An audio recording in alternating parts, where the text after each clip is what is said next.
Learning to become, learning to learn, learning to thrive,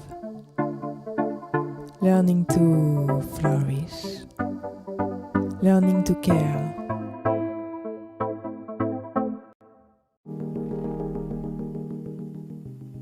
This could be the most important minute of your day. We have been through difficult times and face big problems ahead. But every crisis contains both danger and opportunity. Peligro, pero también es una oportunidad. You can play your part. Right now. Right now. Pожалуйста, please close your eyes. Imagine the better future we could have. Imagine that future. What does it look like for you? For the people you love.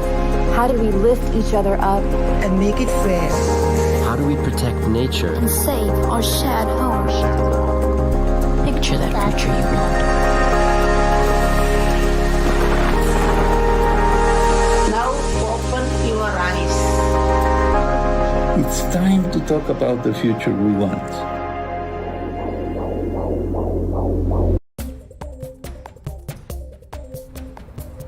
Alors bonjour, donc vous êtes ici pour apprendre à devenir médiateur. Est-ce que vous vous rappelez un petit peu à quoi sert le médiateur? Est-ce que vous avez un petit peu ça dans la tête, Vanina? Pour régler des problèmes quand les amis se disputent.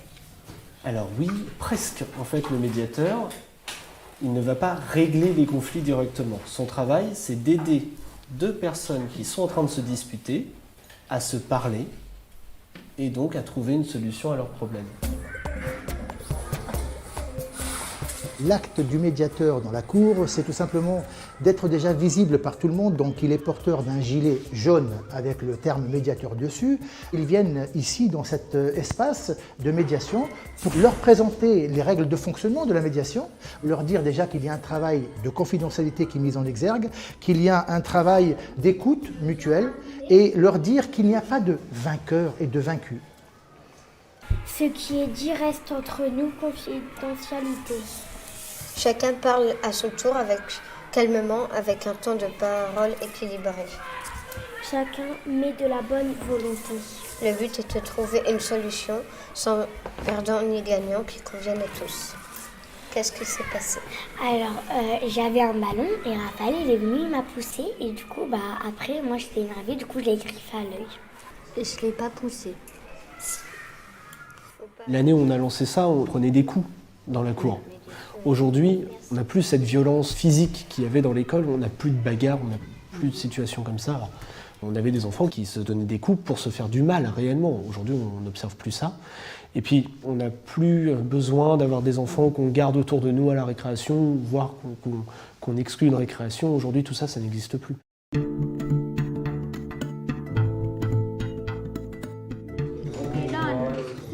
All the kids are different.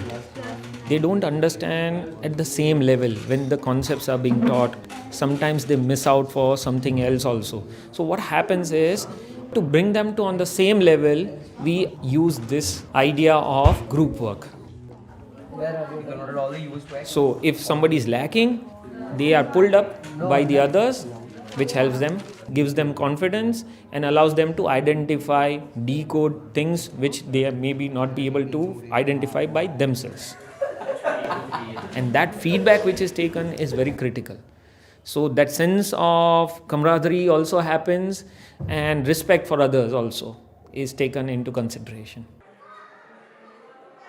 The openness to communicate with each other is one of the most crucial factors here, which has not led the kids to be like any other regular school saying that, okay, fine, let's fight. So it's a very different culture in respect to how they are talking with each other, how they are sharing their ideas and how they are bringing their own value system to the plate.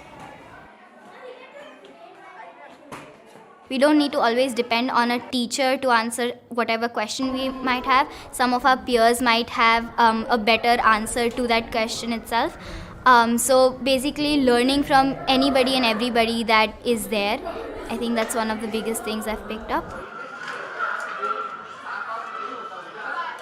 I have not seen this in any other school. Group work, taking help of peers, buddy interaction, all of this they've learned right from the beginning. And it gives a sense of confidence that I'm not alone, there are people along with me to take me forward. Hence the students achieve their results in a smoother way compared to the other schools, in a very nicer way, and the results are very good. You know, just last year one of my students got an international award in mathematics. That means overall he performed the best in the whole world.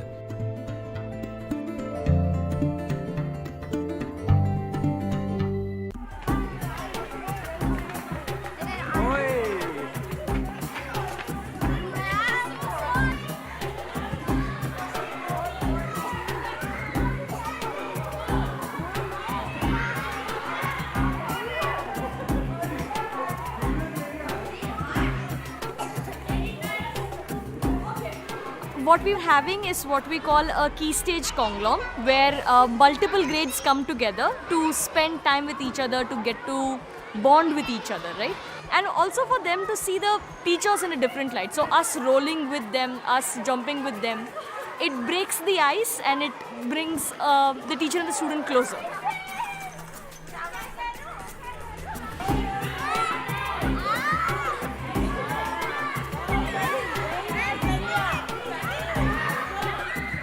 It's that unique time that we have, which is specifically meant for relationship building. I mean, a lot of times a child might come disturbed from home, worried or even sleepy, right? And you immediately get them into academics, it doesn't make sense. Sometimes it doesn't register, sometimes their heart is not into it. But a time like a Conglom helps them break that, helps them get away from the various emotions and also tune into what's happening currently. It's also a time when a teacher realizes that, you know, maybe the student is not emotionally feeling too well right now. So it's a time for them to notice, talk, get to know each other, and hence make the day smoother.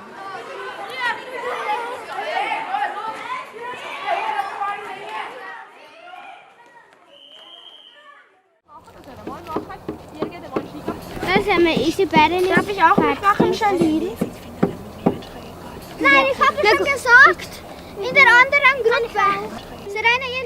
When there's a conflict, the children learn non-violent communication. Ja, aber weil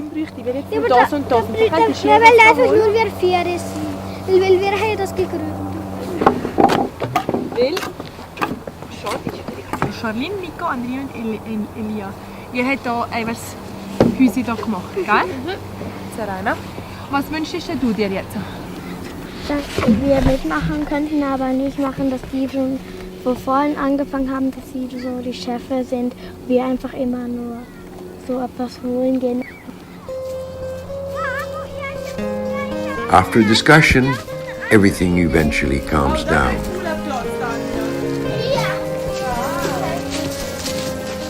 Da ist uns ganz wichtig, dass wir den Kindern immer, wenn eine Fähigkeit vermittelt wird, dazu auch Werte vermittelt werden. Wenn ein Kind, das Schreiben lernt, kann diese Fähigkeit dazu benutzen, um schlechte Nachrichten über einen anderen Menschen zu schicken. Dann ist besser, es lernt nicht schreiben. Wenn man aber Schreiben lernt mit der Haltung, wir tun anderen Menschen Gutes, dann wird es diese Fähigkeit brauchen, um Gutes zu tun. Noch gerade überlegen, wo hat heute habt ihr jemand gesehen, der etwas mit ganzem Herz gemacht hat? Marius? Und zwar, dass Luca und Samael das Haus geholfen haben. Janina? Dass es gekocht hat. Dass Erika gekocht hat, genau. Ja, Elia? Dass wir dort rein und dann nachher durch das Haus gegangen. Maja? Es ist mittlerweile sehr bekannt, dass wir in ein neues Zeitalter gehen der Digitalisierung. Aber es ist gefährlich, ein Kind in die Digitalisierung zu führen, ohne Werte. Ganz besonders dort. Das Potenzial, Gutes zu tun, ist dort nochmal gewachsen, aber auch das Potenzial, Schlechtes zu tun. Und deswegen ist unser Grundsatz immer Fähigkeit und Werte miteinander weiterzugeben. Johann! Da hat er ins Duell gekommen. Oh, das ist schön, dass du ins Duell kommst, Johann. Serena? dass wir in eine Schule können und Essen haben und ein Haus, weil manche Menschen haben das alles gar nicht. Und das finde ich toll, dass ich das habe.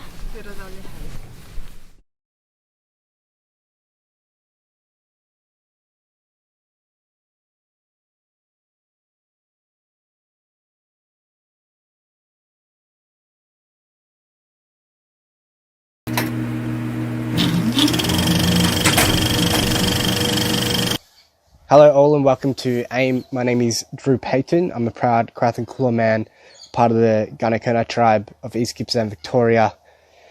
I've had the privilege of being a part of AIME for the past 11 years now, and so for the first 6 of those I was a young high school student, and during those 6 years I had a bunch of mentors that would come out to me each week and help guide me through not just the education, but some of these complexities that we face as young people. One, trying to understand what the education system is and what the purpose of it is. Then there's, I guess, a secondary component to that of just trying to navigate through life as a whole and trying to understand the complexities of growing up and the stereotypical challenges of being, in my case, an Indigenous man. And so, having mentors within my life during that time helped coach me and help guide me, help push me beyond the limits of what I thought was capable and push me beyond a comfort level which was holding me in this complacent place. So after that 6-year period, I graduated high school, which I'm very fortunate to say. I moved on to study civil engineering at university. At the same time, I was working at AIME, helping to facilitate different projects, different workshops, and different levels of mentorship for young people across my state in different regions. So the following year, I jumped on as a full-time staff member, as a recruiter, and got to sit in a bunch of different calls with different people from around the world, and have this level of exposure like no one else would at the age of 21. And so that was a really interesting time. Last year, 2020, I jumped on board as the Global Pilot Operations Manager, helping to oversee our operations across the United States and Africa. And I think the important part with that is helping to provide insight and provide mentorship to young people that want to stand up and run this for themselves and want to help see a better level of education for young people within their ecosystem, within their communities, and ultimately just see change, ultimately see this level of opportunity for education, because as we know that the world's not fair and there's a lot of injustice in it. So once COVID hit, kind of put a ripple into a lot of things, and it's brought us to 2021, where I now have the privilege of juggling a bit of everything above what I've just mentioned. So I get to work with some of the greatest young people on this planet, and with some of the greatest young minds to ever walk Earth, alongside some of the greatest heroes and some of the greatest mentors that I've ever come across. So that's me in a nutshell. But I could go on and talk forever about my journey, but I think the important factor here is that I'm one of 20+ thousand kids that have come through AIME, and whilst 20,000 is a large number, the realistic view on this is that there's still millions of kids that don't have mentors in their life and don't have that same equal opportunity to mentorship within their life. And I think that's quite unfair, and I'm here to make a difference. I'm here to see that change, and I know that all of you as educators and people that are passionate about creating change within the educational space, I can only assume that you're here to help alleviate that injustice and help create change. So I'm really looking forward to be able to carry conversations beyond this little video right now, and be able to carry conversations into this really proactive and really change-making space where we actually make a difference. So I'm going to leave you on that note. I'm actually going to leave you with another video, Cogs. It's going to play in moments time, but thank you for your time and really looking forward to connecting with you on the other side. Peace.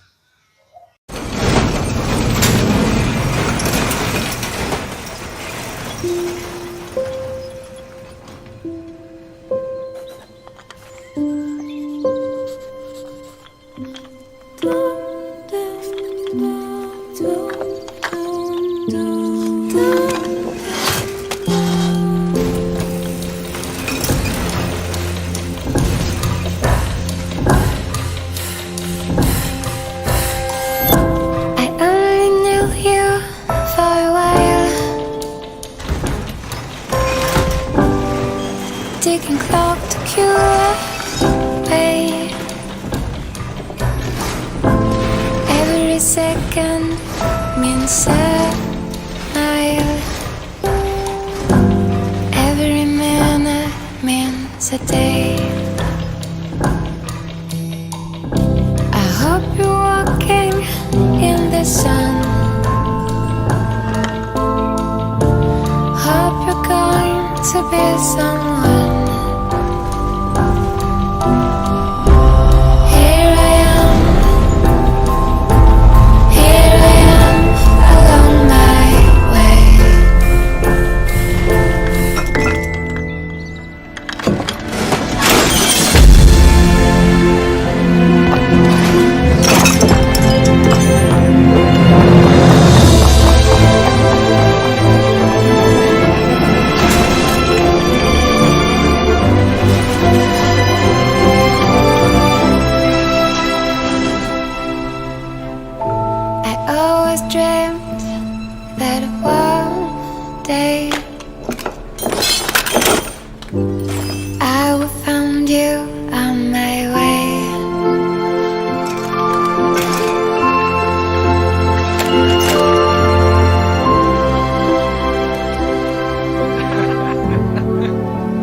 Maybe today.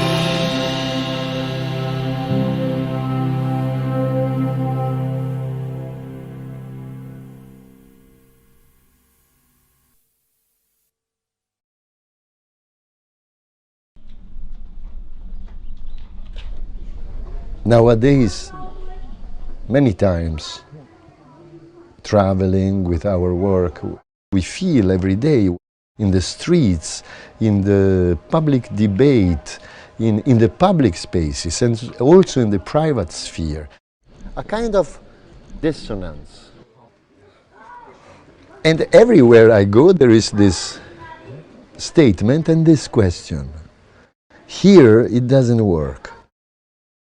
The situation is hard, it is tough, what's going on, it's ugly. Where can we go? It's some kind of suffering that is related to something heavy, very heavy, coarse, and also vulgar, extremely vulgar.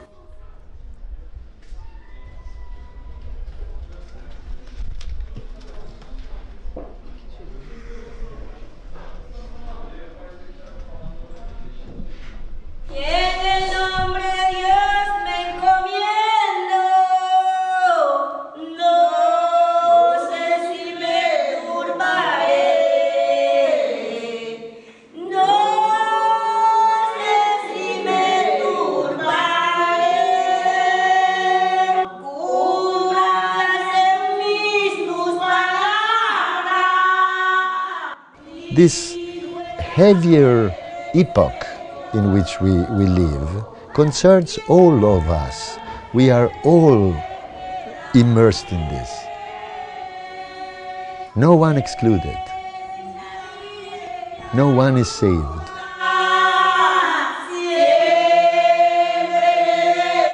And since it is everywhere, the answer is nowhere. There is nowhere where we can go.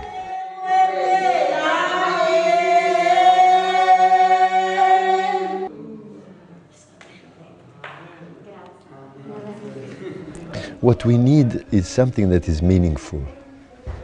Not in the sense that we need to arrive to something that we can explain, but something that gives a confirmation to this feeling that the fact that we are here has some sense.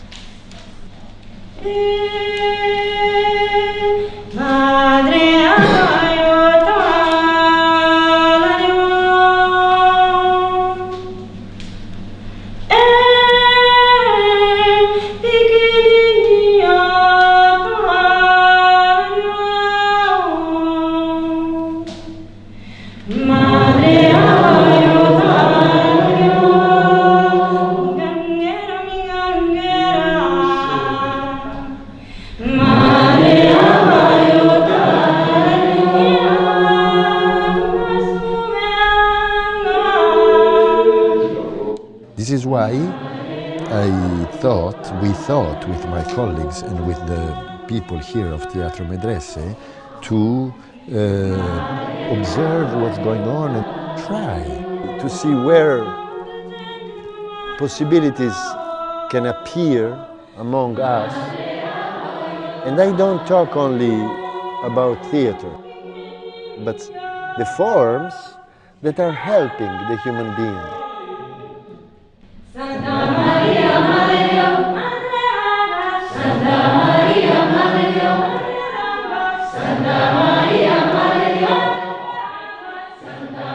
We think of the artist, and that the artist is the one who does art, who produces art. It's something that works on many different aspects of our lives.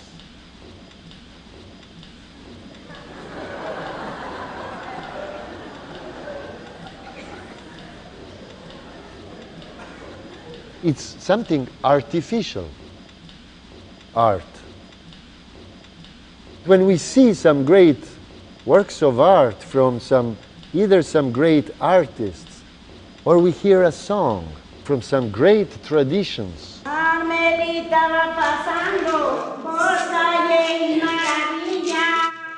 it's clear that it has to do with some kind of harmony, right? There is something delicate, there is something subtle. This does something to us. Inside us we feel space, or we can say we feel hope.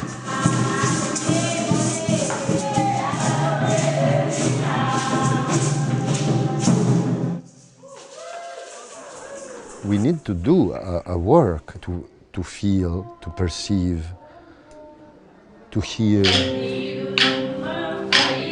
to listen, to be receptive. We need to do something, and we don't know how to do that.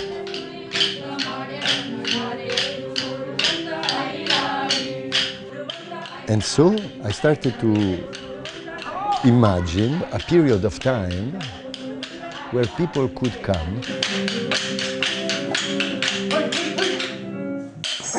I'm pushing you more and more.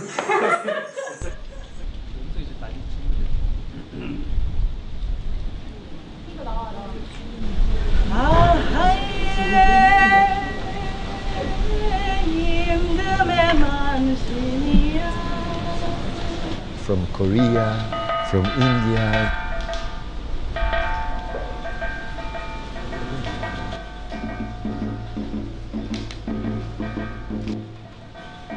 From Colombia. Como es bailable.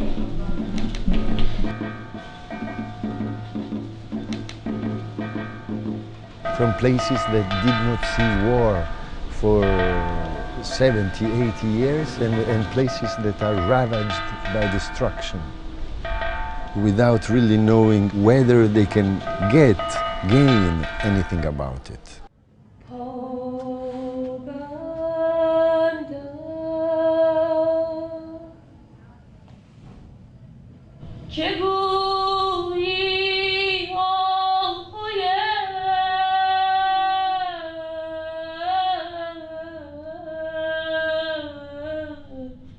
To know each other, simply, what could it be?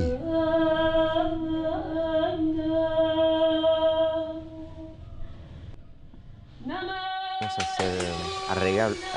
Como movible. Sí, movible. Sí, puede ser.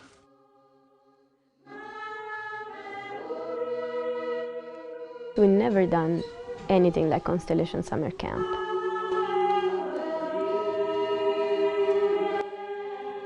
This project organizationally very complex, just for the amount of people and effort involved.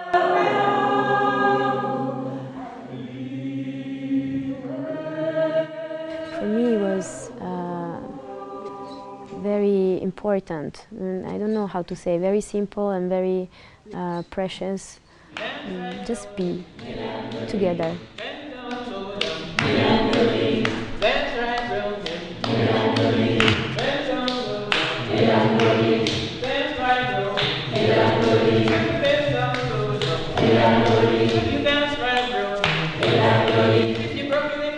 The base of my research, it's the lack of human connection.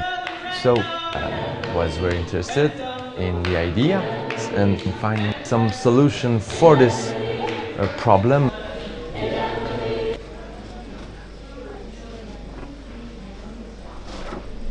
Constellation Summer Camp.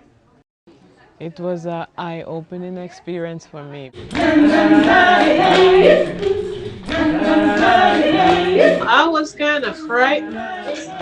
Coming in as an artist, I was like, I don't know about any artists now. I don't think I'm an artist. But my grandmother always say, in life, sometimes you think that you cannot do anything for anyone. But whatever you do, whether you sing, dance, you can make a difference.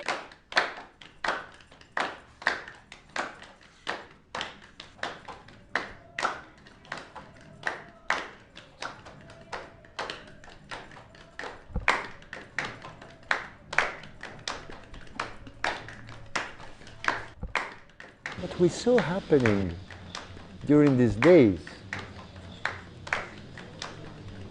was something that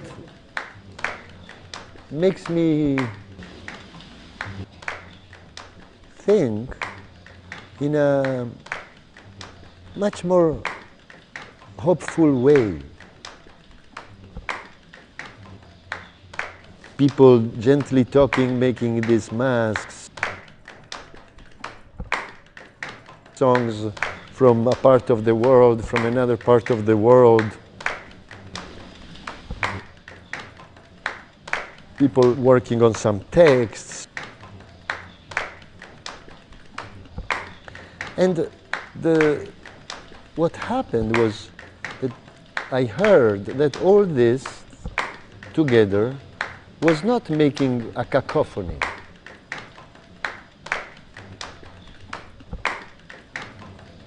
Was not creating dissonance. There was something strangely and naturally harmonic.